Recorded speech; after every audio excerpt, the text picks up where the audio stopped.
Obviously, I'm going to hand over right now to the man of the hour, Reb Aitain Zacharin. You put your hands together, please.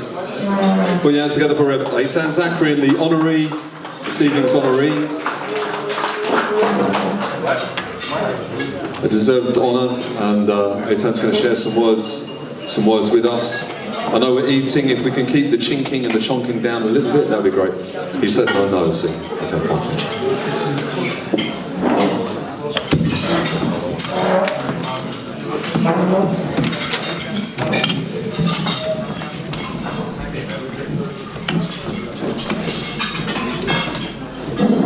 A good tavach. Usually I don't do such things, but Johnny left. I asked him to do this follows, so I had to grab in and to do it.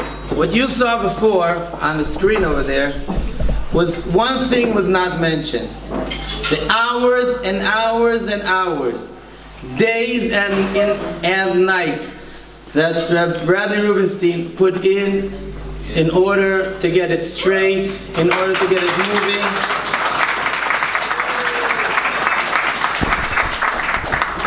And there was no, I don't think I can say there was 1 week that he did not mamish put in effort into the building campaign, if in any angle that it needed. And for sure, our guest of honor, Aitain, who when he came in, it gave a serious, how do you say, miktsui, professional push. Thank you very much. A good tavach. And I'll just kind of continue that and also give a karsatov to Rabbi Naftali Kaplan, who's been an instrumental and key part of the building committee, pushing it forward. Continued siyata d'shmaya. So as was mentioned, please continue eating. I'm just going to share a few words of Torah with everybody. Reshus Harav, Reshus Harosh Kolel, big schus to be here. And I'll start just by saying that a few people approached me throughout the weeks and said, you're nervous, and I don't feel nervous. I don't feel nervous because I feel like I'm speaking in front of family, friends, family, Ahavas Shalom, mishpacha. This really feels like a mishpacha. So I don't feel nervous in that respect. I will say that the concept of getting honored is a difficult thing for me. I don't do well with the kavod, but I will turn it around and say that I feel honored to be part of the kehillah. I feel honored to be in the presence of everybody here, not just now, but week in and week out. And a shul is a very special makom. It's a special makom where you get to come together with people that have similar ideas to you, particularly coming to a place to be Ovdei Hashem and to grow personally. And I feel like Ahavas Shalom is a very special place. Before we made Aliyah about 5 years ago, I was davening that we'd find the right makom, that we'd find the right rav. And it's not a pashut thing, bechlal. I've been to many kehillas, and Baruch Hashem, we really had a lot of siyata d'shmaya that we landed on this kehillah, and that Baruch Hashem, we're zoche, I was zoche, my family's zoche, and all of us here, to such an amazing rav that's really an even apina of everything that we do. I feel like I speak for everybody in the kehillah. It's not just the shul. We all have a special kesher with the rav. And I know personally, when I first came here, Eretz Yisrael Nikna B'Yisurim, we had quite a bit of interesting things that happened to us. And the rav was very much instrumental in helping guide me and my family through those. So a tremendous akaras tov to the rav. And Beis Hashem, we should continue to share a lot of simchas together. Also want to take the opportunity, because I don't always have the chance, or very infrequently have the opportunity, to thank my wife and extend my akaras tov to my wife, Befaresya. And Baruch Hashem, that we've been married for 11 years, and close to 12 years coming up, and Baruch Hashem, it's been an amazing ride, and I can tell you that we have a journey together, and if it wasn't for my wife, I can tell you, oy vey, that's all I can say. So my wife, Baruch Hashem, keeps everything together. It keeps the house together. It keeps me very much centered. And we say Ezer Kenegdo, and if you're Zocher, she'll be an Ezer, and if you're not Zocher, she'll be Kenegdo. And Baruch Hashem, I was Zocher. I was Zocher to an Ezer, and I see now, as I get older, and as I appreciate how my wife keeps me in line, how it helps me grow personally. So a big yesher koach to my wife. Okay, I just want to maybe start off with a story that I heard by Rabbi Ephraim Waxman. And it's a little bit of an interesting story, but I think it relates to what I wanted to speak about.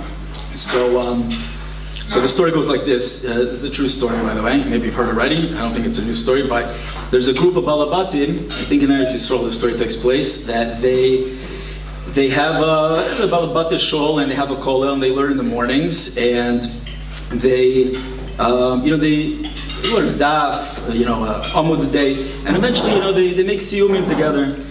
So this story was told to Rabbi Ephraim Waxman personally, by I think either the Rav or somebody that's part of the kehillah. So during the siyum, they know how to make geshmak siyum. They have like the best whiskeys and everything, and kind of a little bit similar to our kiddush thing that's going on, the Chaim. And essentially one of the balabatim gets up, and he kind of randomly out of nowhere says, everybody feels like they know me here, and I feel like we have a kesher with everyone, but really you don't know me. And I'd like to share my story with you, my personal story. And he proceeds to get up in front of everybody in the siyum, and he tells them his story. And he says, I grew up in New York, and I grew up not religious, and my parents are both Holocaust survivors. And I went to public school, and I went through public school, didn't have like much of an interest in anything. And then when I finished school, I wanted to make money. And I wanted to make a lot of money, and I wanted to make it fast. So I found some Goyish partners, and we got into business. Fortunately, the business that I got into was an illicit business. And we started selling drugs. And we were very good at it. And we made a lot of money. And that continued on. And one day we had an opportunity to do $1 billion deal. $1 billion deal. So we went into this restaurant. We're going to do this deal. And I went into that restaurant a free man. And I left that restaurant in handcuffs. Turns out that the DEA was on them, and they were building a case. And this was like the Makeh B'Patish, and they finally caught them. So I was arrested, and I ended up in jail, and I had money. Money was never a problem, so I bailed myself out. And then I had to figure out what I was going to do, sitting in front of the detectives, and they're telling me that I'm facing 25 years in jail. Meanwhile, one of my partners leaves the country, and the other partner, he turns state's witness against me, and he starts being a malshin, and he cuts himself a plea bargain, and I'm left holding the bag 25 years. So I go to Manhattan, and I find the best attorney that there is, and I sit in front of the attorney, and the attorney tells me, listen, honestly, I'm not so confident in winning your case. I don't think you have much of a chance, but I'll try. We'll do our best. He says, but it's going to cost you $150,000 retainer. So the guy says, what can I do? I don't have any other option. I need to hire this guy. So he hires him, and they're waiting for the court date to come. In the meantime, he's out on bail. And the guy's just completely lost. He has no idea what's going to happen in his life. And he goes to a coffee shop. He doesn't even have an appetite. He sits down, he orders coffee. And he starts crying, and the tears are rolling down his face, and they're going into the coffee. Pitom, an elderly man comes in, walks up to him with a short beard, and he says, "What's wrong?" That's what he tells him. "What's wrong with you?" So he says, "What's your problem?" So the guy looks up at him with teary face, and he says, "My problem?" He said, "What do you know about problems?" And he shrugs him off. And the old man lifts up his sleeves, and he shows him numbers on his arm. And he says, "What do I know about problems?" He says, "Believe me, young man, I know about problems." So he sees he has nobody to do business with here. And he basically listens to the old man. So he says, "What's your problem?" So he tells him the story, the Aleph Ataf. And then the elderly man tells him, he says, "Well, you really do have a problem." He says, but you don't need a lawyer. He says, you know what you need? You need a Rebbe. You need a Rebbe. He says, I'm going to take you to my Rebbe, to the Alte Rebbe, to the Skolina. That's what he tells him. So he says, you come with me now and I'm going to take you. Sorry, the Skulia Rebbe, I think he said. So he takes him, they go to Borough Park, and he says, look, I don't know, Rebbe, I don't know what, I don't keep mitzvahs, I don't do these things, but happens to be my parents spoke Yiddish, and they taught me Yiddish, so maybe I'll speak a little Yiddish to the Rebbe, like something. So they get up there, they go 6 flights of stairs up, he sees the Rebbe, and the Rebbe looks at him with a warm smile and greets him, and tells him the story, and the Rebbe tells him, I don't want you to worry, everything's going to work out. That's what he tells him. So he says, Rebbe, I appreciate what you're saying, but what does that mean, everything? He says, on my word, everything is going to work out, you'll see. He says, you should hire the attorney, but realize when the court date comes, the attorney's not going to show up, but everything's going to be okay, don't worry. So the Rebbe tells him. So he leaves this place, baffled, doesn't even know what to make of this. Finally, the court date comes, and he comes to the court, and he's waiting for his attorney, 9 o'clock, 9:15, looks at his watch, 9:30, the attorney's not there. What's going on?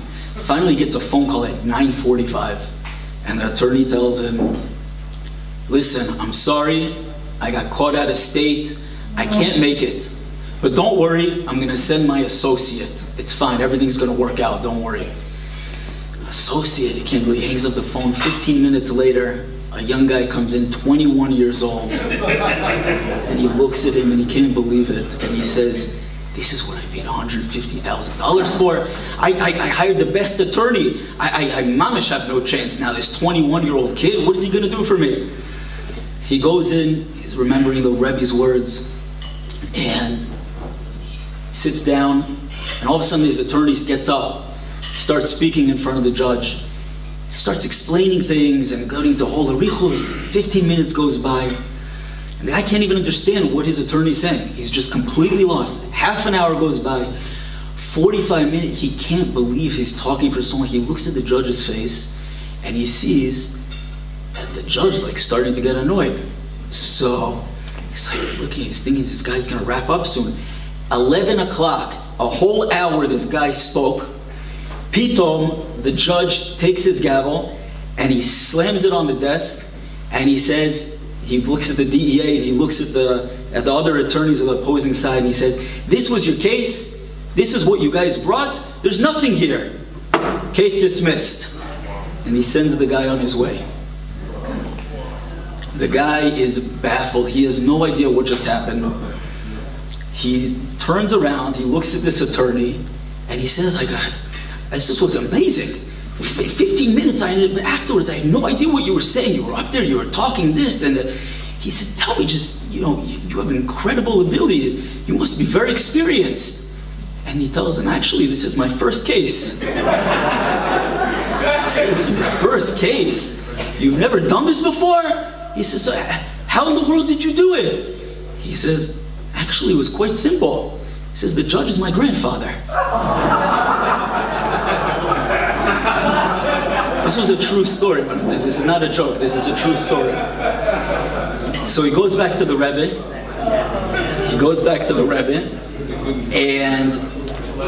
And he tells him, Rebbe, this was unbelievable. Every word that the Rebbe said, the bracha, was miskayim, Baal Morphis. And he tells the Rebbe, I just want to know one thing, how did you know? So the Rebbe tells him, how I knew is none of your business. He says, but where I come from, he says, when somebody does you a favor, they owe you one. So he says, you owe me one.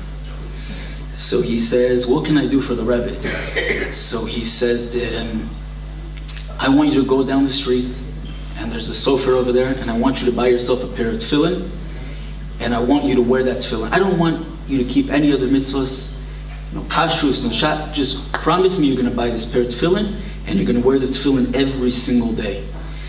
And he goes down and he says, I'll do what the Rebbe says. He goes down, he goes to a sofa, he tries to buy a pair of tefillin. They look at him, he doesn't have a yarmulke, he's dressed, like, come on, let's sound like a guy, and they won't sell him a tefillin. He goes to the next sofer, same story, he won't sell him a tefillin. He doesn't know what to do. Finally he gets to one sofer, and the sofer tells him, listen, I normally wouldn't sell you the tefillin, but if you go to Crown Heights, there's a Rabbi Jacobson over there, and you learn with him what tefillin means, and he writes a letter and he signs his name and he gives it to me, then I'll sell you the pair of tefillin. So he does it, and he does it, and he learns, and he wears the tefillin, and he's slowly but surely he's mischazek, and he becomes a Baal Tshuva, he gets married, moves to Eretz Yisrael, and Baruch Hashem, his kids go to really yeshivas in Eretz Yisrael. So that's really an amazing story that I felt I should share with you. And the ending to the story is that Rabbi Waxman, when he tells this, he says that he asked a few people what they thought about this story, what they took away from it. So one person that he turns to, and he says, what did you take away from the story? So the Yid tells him, Rabbi Waxman, what I took from the story was that if you find yourself in a coffee shop and you see a Yid that's sad, you should go up to him and say, what's your problem? That's what I took away from the story. He goes up to another Yid and he tells him, what did you get from this story? So the other Yid tells him, Rabbi Waxman, he's like, I can't believe, this must have been a long time ago. Where would you find a sofer today that wouldn't sell a pair of tefillin to somebody? That's what he tells him. So I thought that was very good. What I took away from the story was that we are all under the Hashgacha Pratis of HaKadosh Baruch Hu. Hashem loves every single one of us, and we're all under the Hashgacha of Hashem constantly, and Hashem never gives up Chas v'Shalom on any one of His children. It says in the parasha, in the last week's Sedra that we just read, Vayihi b'shalach paro es ha'am. Vayihi is the lashon of sadness, lashon of tsar. Question is, why this lashon of tsar? Why is it described Vayihi b'shalach paro es ha'am? After years of shibud, after the Eser Makos, seeing what HaKadosh Baruch Hu did for us, taking us out of Mitzrayim, we're finally leaving. What's this expression of Vayehi? You would think that Klal Yisrael is on such a high level. The Torah describes it Vayehi b'shalach paro es ha'am. So I heard of my Rav that was very close to Miami, Rabbi Ephraim Shapiro.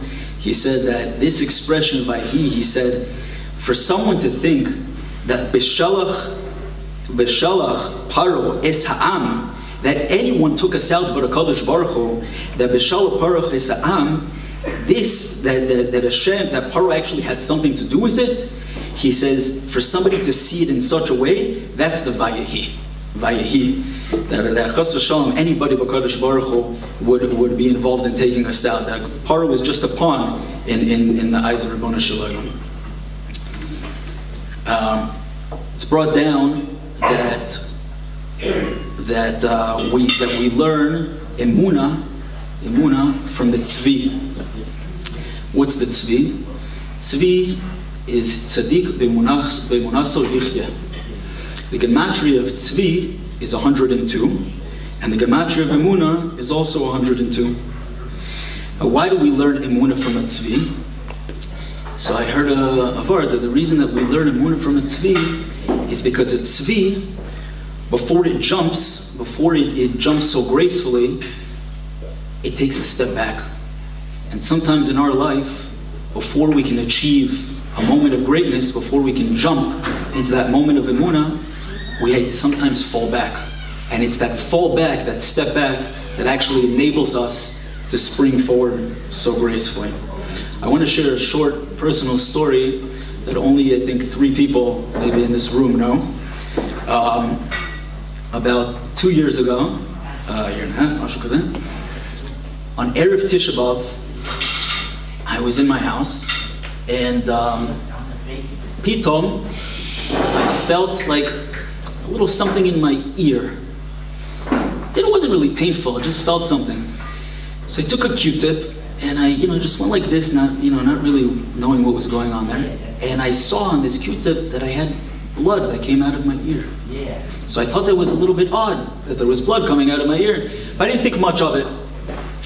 Went weiter, and then Tisha B'Av day, Tisha B'Av night, before we were doing the kinos, I completely lost my hearing in my ear. Completely. Like from one moment to the next. On Tisha B'Av. And I was a little worried, to say the least. I was particularly worried because it was Tisha B'Av, and we all know, Tisha B'Av is not a very good opportunity, good moment. So Maisa, after Tisha B'Av, I went to the doctor, and he looks in my ear, and usually expect the doctor to say, it's nothing, don't worry about it. So he didn't say that. He said, I'm sending you to an ENT. I want you to go see him today. And I said, what's going on, doctor? He said, just go see the ENT today. So I went to see the ear, nose, and throat doctor. And he looks, and he's got these special stuff, and he says, listen, I don't want to scare you, but I want you to go to a CAT scan, right away. So okay, you don't want to scare me. I happen to have a medical background. When a doctor tells you he wants you to go to a CAT scan right away, that's already scaring me. So I said, okay. So, I go to a CAT scan. But before that, I realized that whatever was going to happen out of this, I realized that it was an Yisrael from Shemayim. I realized that. And so before I even went to the CAT scan, I started davening to Hashem. And I was davening thinking the worst that it could possibly be, Chas v'Shalom.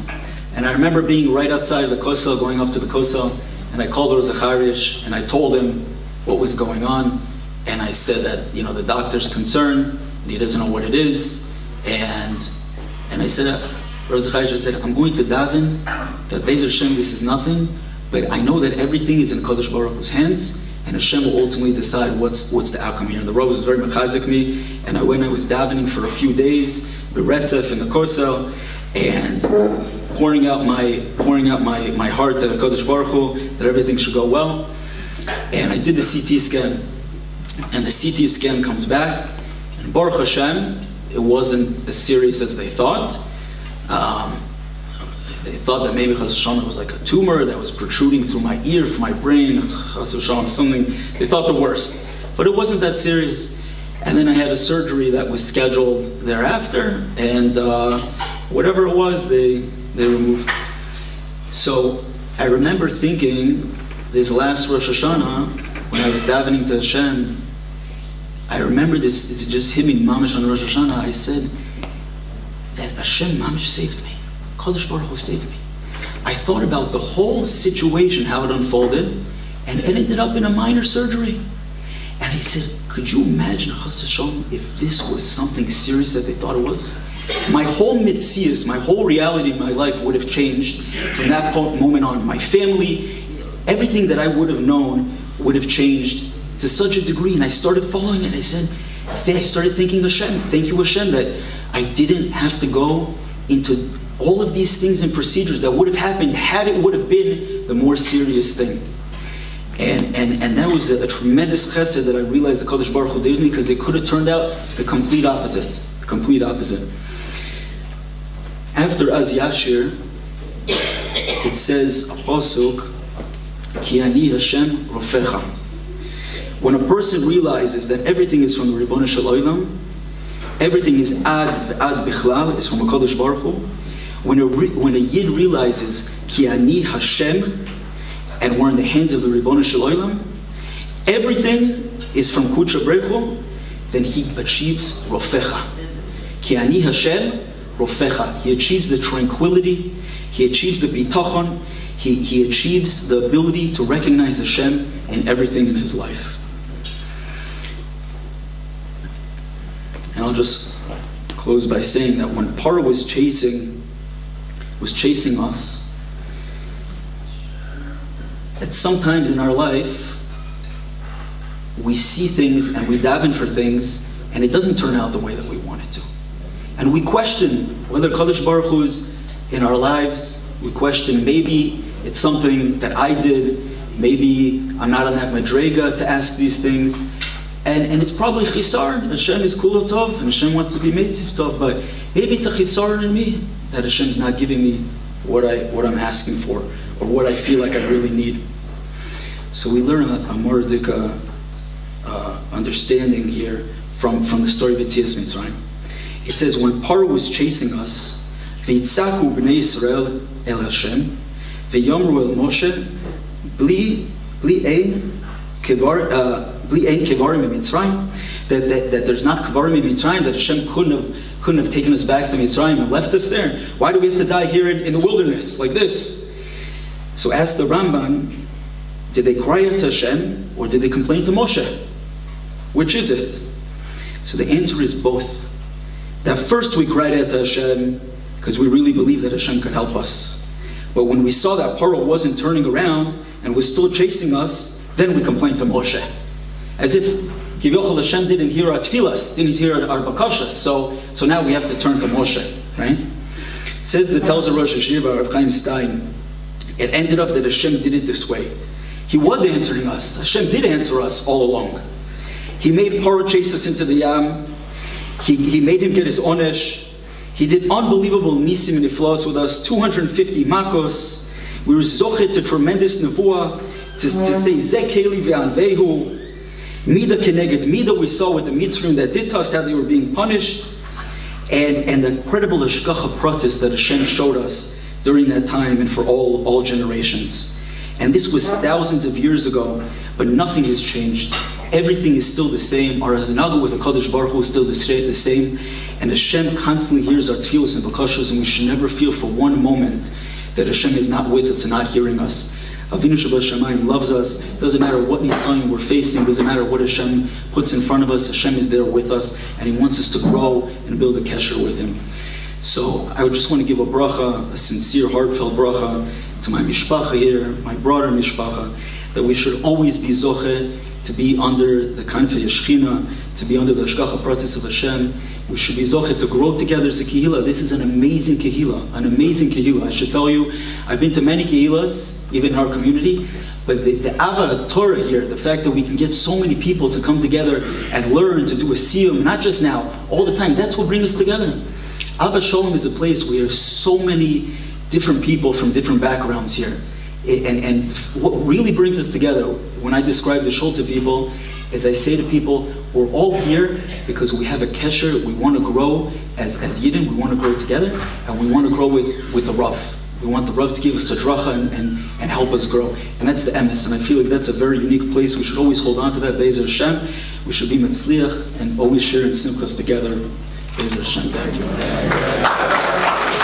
you.